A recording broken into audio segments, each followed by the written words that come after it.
A dry season in your business is not evidence of failure. It's a training season for your faith.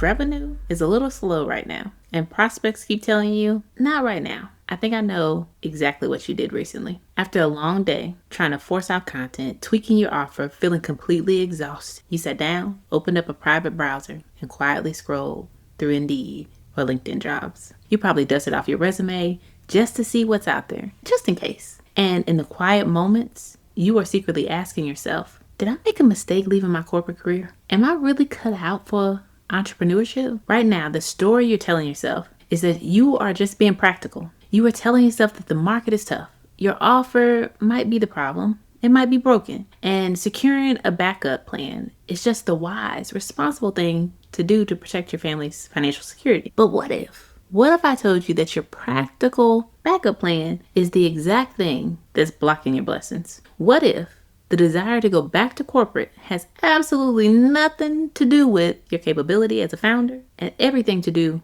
with the hidden trust problem? Hang with me. I'm Tasha, and before I stepped out on faith to become a strategic business advisor for mission-driven founders, I spent 15 years as a marketing executive managing multi-billion-dollar brands for Fortune 50 companies. I know exactly what it takes to drive revenue, but more importantly, I know the intense mental warfare that happens when God calls you to walk an unknown path. And I know the temptation of the job board. I've experienced the longing for that steady corporate paycheck. And I also know that when business hits a dry season, fear kicks in. And because of our heavy corporate conditioning, our immediate reaction to fear is to try and take control. We start reaching for a worldly life jacket, completely forgetting that God has already equipped us with wings to fly. Looking at the job board isn't you being strategic. It's you actively trying to snatch control of the outcomes back from God. When things get uncertain, it's human nature to look backward for a sense of comfort that comes from familiarity. But I want to remind you of the Israelites. When Moses led them out of slavery in Egypt, they had a massive conviction and faith in God. But the moment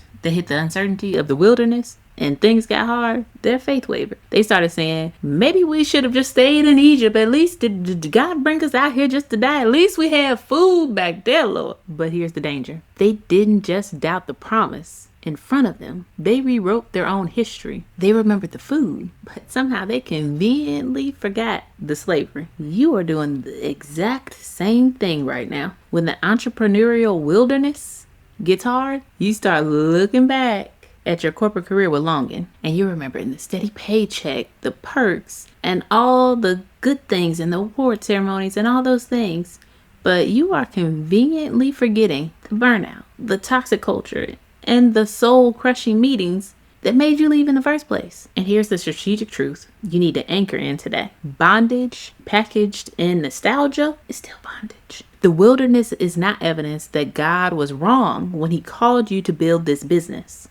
The wilderness is the exact terrain where your trust is being built, where your faith is being built. Think about Peter stepping out of the boat. He was literally walking on water, doing the impossible, as long as his eyes were fixed on Jesus. He only started to sink when he took his eyes off the assignment and started staring at the storm. When you spend your time staring at the job boards, you are staring at the storm. You are letting fear dictate your obedience. A dry season in your business is not evidence of failure. It's a training season for your faith. God is intentionally developing your patient endurance so you have the capacity to hold the massive weight of the blessing he's preparing you for. You have to make a choice. You are not a struggling corporate employee trying to survive. You are a kingdom builder, a child of God.